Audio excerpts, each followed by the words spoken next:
Hi guys, I'm Master John Drake. Just going to do a quick video about how I do lunges.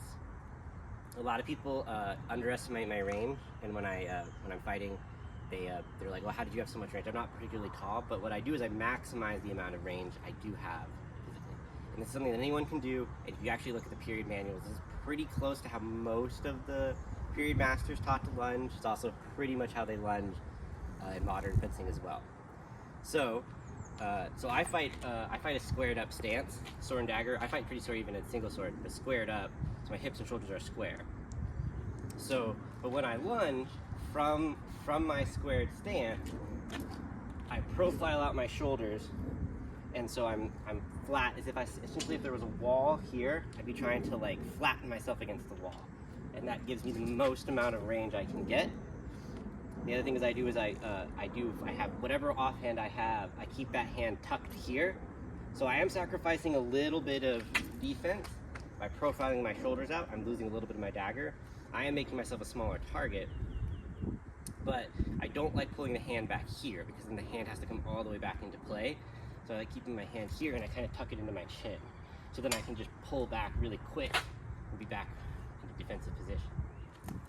The other thing with rotating my hips and shoulders so they're flat, I also make sure, along with that, I guess what we say, along with that I bring my hand up, so I'm always behind both hands, so I'm very safe. So I've maximized my range, and I'm pretty safe because my hands do block out. When I lunge, I push everything off of my back leg. This is pretty much any way to do a lunge. You want to drive off of your back leg, so for me that's my left leg, but it doesn't matter which hand you are, it's your rear leg. And I drive off of the ball of my foot of that leg. That's where I get all the power from my lunge. And then as I do that, I try to imagine like my sword is being pulled forward by a rope, and then my body's just falling in behind that. So if you see it here, I'll do it fast. Boom, back. And this is a good thing to practice, and it's really good exercise. And the thing is, when I would recommend, when you're practicing this, practice it where you reach out as far as you can, even if it's farther than you think you would do in a real fight, because that way you strengthen up your legs and you work on your flexibility.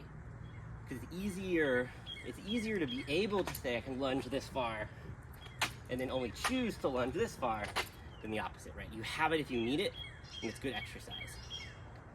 Since, like I said, lunges are something that's a really good workout and really good exercise to do. I like to do them a lot. Over the time I've been fencing, I've done a ton of lunges, make my students do a ton of lunges.